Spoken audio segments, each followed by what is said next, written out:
Bonjour, bonsoir, salut à tous, ça dépend de l'heure à laquelle vous êtes en train de me suivre. Nous nous retrouvons encore aujourd'hui pour une nouvelle vidéo, la suite de la prise en main du logiciel appelé Visual Studio Code. La dernière fois, nous avons vu comment télécharger Visual Studio Code et comment travailler sur ce logiciel. Nous allons reprendre la suite aujourd'hui avec un petit exercice qui va nous permettre d'avoir la prise en main totale sur Visual Studio Code.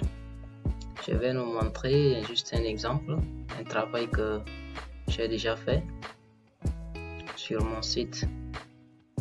Voilà à peu près le travail que j'ai fait pour mon site. Nous allons essayer de reproduire la même chose pour permettre à tous d'avoir la prise en main sur le logiciel. Voilà, cette vidéo est adressée généralement à ceux qui ont déjà une connaissance sur la chose. Voilà un peu le code. Je dirais c'est pour les débutants niveau 1 et également niveau 2 pour ceux qui n'ont pas encore vu la chose, comment déclarer en sorte. Pour le niveau 0, il faut dire c'est quoi HTML, c'est quoi CSS, c'est quoi une balise, c'est quoi les attributs, tout ça. Voilà, pour ceux qui ont déjà une connaissance sur la chose, nous allons directement travailler. Vous allez juste suivre les étapes, ce qui va vous permettre de vous également vous habituer à la chose et travailler.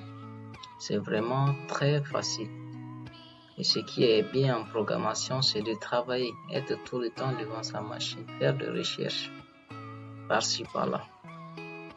Donc, si vous êtes nouveau sur la chaîne, ou si vous aimez ce que je suis en train de faire, je vais vous inviter juste à vous abonner à ma chaîne YouTube et d'activer la cloche de notification pour recevoir de nos nouvelles vidéos.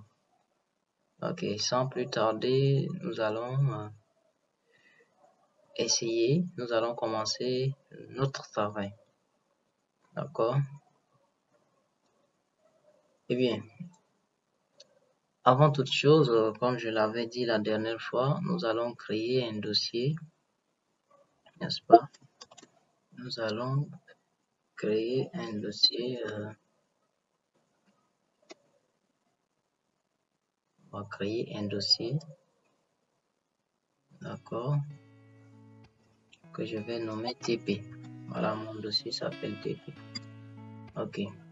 Et dans ce dossier, je vais créer deux autres dossiers. Un dossier pour le code et un dossier pour les images que je vais utiliser pour mon travail. Donc, je vais créer un dossier que je vais nommer code. D'accord. Je vais créer un autre dossier que je vais nommer image. D'accord. Voilà, image. Ok. Maintenant, on va entrer dans le code. On va créer deux fichiers. Un fichier HTML et un fichier CSS. Donc, on va créer un nouveau document. Je vais mettre juste HT. Je vais mettre en HTML. Et je vais changer l'extension TXT en HTML, d'accord? Voilà, je vais aussi créer un nouveau document que je vais nommer CSS, d'accord? Et je vais changer l'extension CSS. Ok, je vais revenir pour les images. Je vais chercher les images dont je vais utiliser, d'accord. Je vais aller dans, voilà, on va utiliser ces deux images là, le logo de mon site et également le background de mon site. Et je vais le mettre dans notre dossier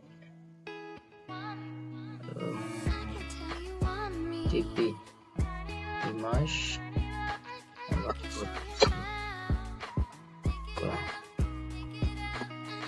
voilà.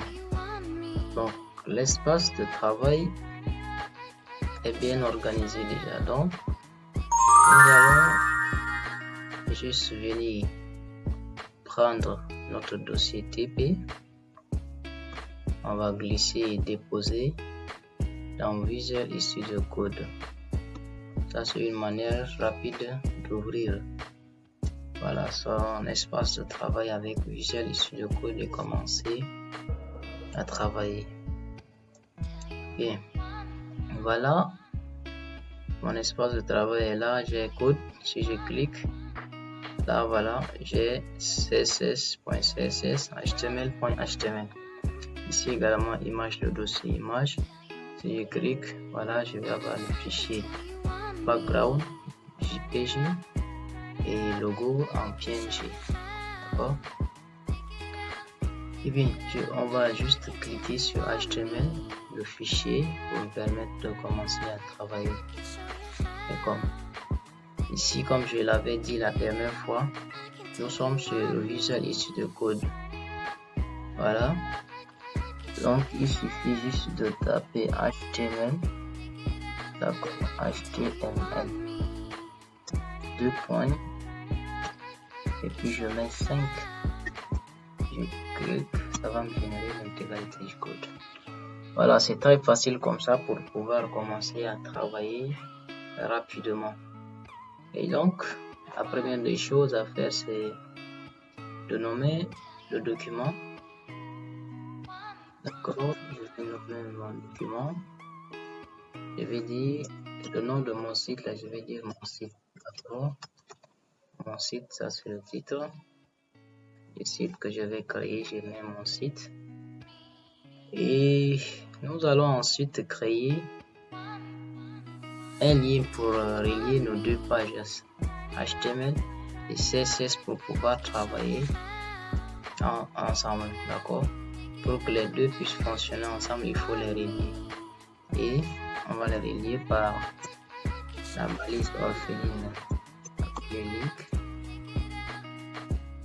Voilà, ici c'est généré style sheet. Il suffit d'écrire le nom. Ici href, le nom de la page ou soit du fichier CSS. C'est CSS.css. Ok. Voilà, quand c'est comme ça, on va les deux vont fonctionner normalement ensemble. Sans ça, tu peux travailler, mais rien ne va se passer. D'accord. Maintenant, la première des choses que nous allons faire, c'est de venir dans Body, bien, et commencer à écrire nos codes. Bon, comme la première fois, dans la première vidéo, nous avons travaillé en live, c'est-à-dire on écrit notre code et on voit le résultat en même temps. Pour cela, on va faire clic droit, option Open with Live Server, d'accord. On lance, ça va ouvrir dans le navigateur. Voilà, le titre de mon site, j'ai écrit c'est mon site. Et comme on n'a rien fait encore, la page est vide. Eh bien, on va diviser l'écran en deux. Voilà, nous sommes là. Ok. Maintenant, ici, qu'est-ce qu'on va faire? Nous allons commencer par créer une division principale, bien sûr. Voilà, vous connaissez déjà les balises. Quand j'ai dit division, vous connaissez. En tout cas, en programmation, c'est les recherches qui sont importantes. C'est l'auto-formation. N'attendez pas.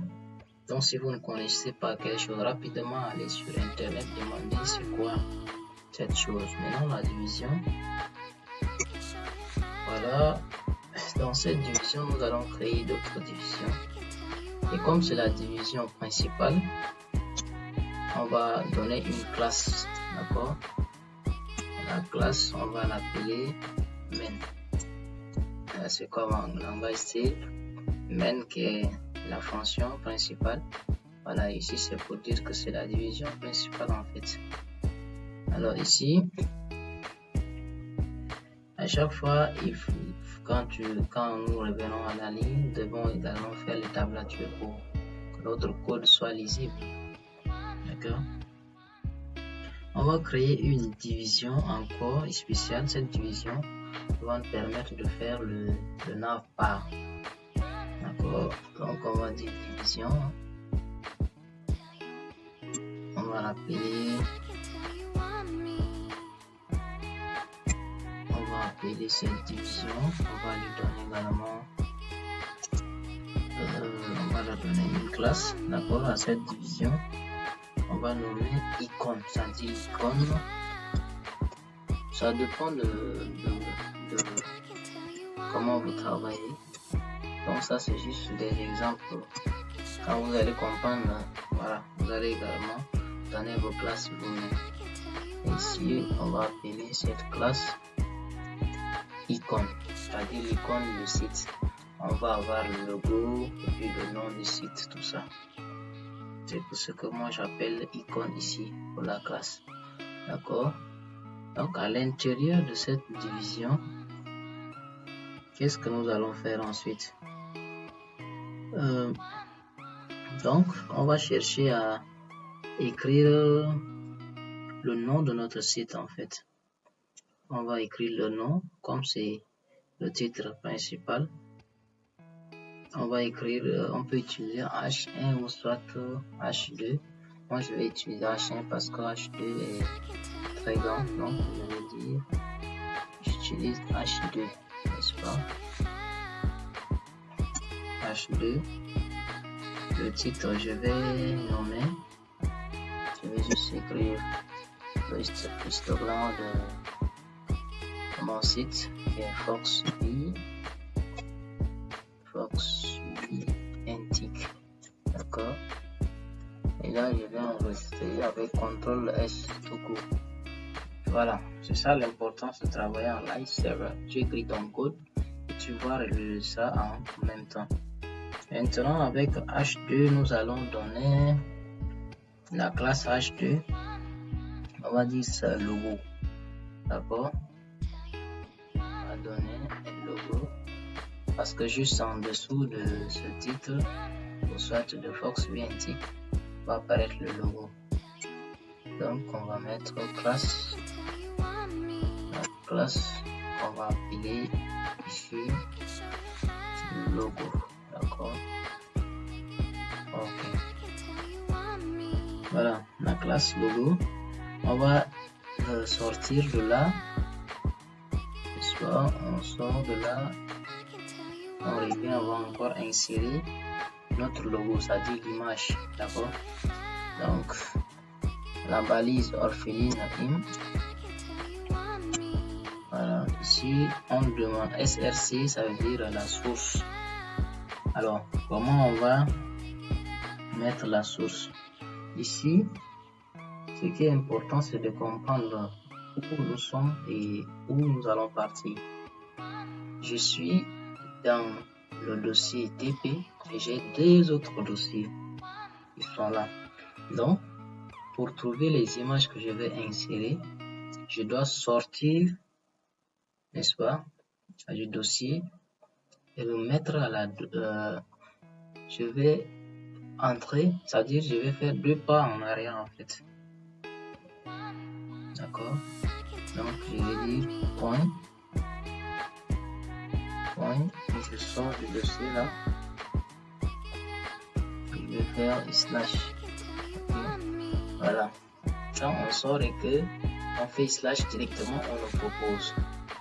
On propose 2 parce que là je suis sorti déjà deux fois pour mettre à la dossier, je m'excuse, sur le dossier racine.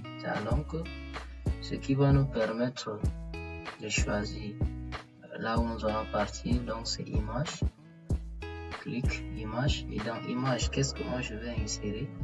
C'est-à-dire, quand vous partez de la racine, on vous propose très vite le chemin que vous devez prendre. Donc, c'est l'important cela. Après, moi je veux, c'est le logo que j'ai besoin. Donc, je vais cliquer sur le logo. Maintenant, je vais enregistrer avec CTRL S. Voilà. L'image, je crois que l'image est là, mais elle est tellement grande. D'accord? Voilà, mon logo est là, mais elle est tellement grande. Et c'est le CSS qui va nous permettre ensuite de redimensionner et retrouver la taille que nous voulons avoir. D'accord? On va revenir. Ok. Maintenant, on va chercher à travailler sur le navbar. Donc, on va sortir de la division qui nous a permis d'écrire l'entête, le titre du site, le logo. On va sortir, voilà cette division là, on sort de cette division. Et à partir de là, nous sommes toujours dans la division principale. D'accord? Voilà, la division principale est ici. Voilà la division de classe icône qui est là. Donc, c'est la division de classe icône là que nous allons sortir. On sort de cette division. Nous allons donc créer notre navbar. Et les navbars, je suis en train de parler. Quand vous entrez dans le site, vous allez voir les à propos, le contact, les trucs à lire. Voilà, c'est ce que on appelle, ce que j'appelle ici navbar. Très vite, peut-être, je vais chercher l'exemple avec ce que j'avais fait comme travail déjà. Je vais juste ouvrir ça pour nous permettre de voir. Voilà en fait les navbars. C'est toute cette partie là que nous appelons navbar ici. D'accord? Et donc, on va revenir sur notre code. Ok. Voilà. Ici, donc, qu'est-ce que nous allons faire? On va insérer, comme les navbars sont des listes, ce sont des listes. Comme ce sont des listes, nous connaissons quelle balise utiliser pour créer des listes. Il y a des listes ordonnées et des listes non ordonnées. Donc, nous allons juste utiliser UL qui va nous générer une liste non ordonnée, another list. D'accord? UL. Voilà. Et à l'intérieur de UL, nous allons créer maintenant les listes. On va mettre LI. D'accord. Maintenant, pour notre exemple ici, nous avons Home, About, Service, Design et Contact. Ce sont ces listes-là que nous allons créer. D'accord? Donc, ici. Et puis, ce qui est important à savoir ici, c'est que ces listes sont des liens. Alors, si nous cliquons sur ces liens, ça va nous rediriger vers une autre page. Et là, je n'ai pas encore créé une page quelconque pour ces listes. L'important, c'est de la préserver. Donc, nous allons ici créer un lien. Pour créer un lien, on utilise la balise A. Donc, à l'intérieur de LI, je vais créer une autre balise qu'on appelle A. D'accord? Voilà. Là, comme on n'a pas encore créé de page quelconque, nous allons juste mettre dièse en attendant. Et là, à l'intérieur, je vais mettre Home. D'accord? Je fais CTRL CSS. Je vais revenir pour que nous puissions voir. Ok.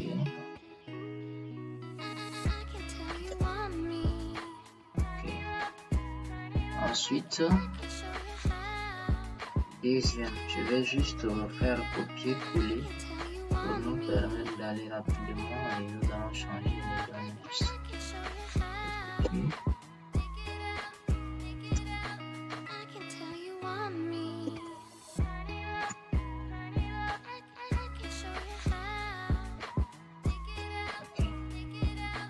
Ici.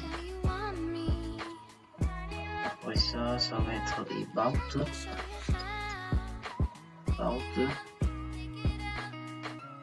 Après vient service. Un service. Et il y a design, d'accord. Design, je crois qu'il y a contact à la fin. Ici, on va mettre contact. D'accord. Contact. Enregistrer. En fait, c'est enregistré, mais comme je pense, voilà les listes. Home, about, service, design, contact. Voilà les listes non ordonnées. On a des listes dont ça va sortir en pointillé juste. Si c'est des listes ordonnées, ça va numéroter également de 1 à 5. Nous avons déjà créé notre navbar. Et comme nous sommes en CSS, ce n'est pas, nous sommes en HTML, vous allez voir que c'est standard, ce n'est pas joli à voir. Voilà, c'est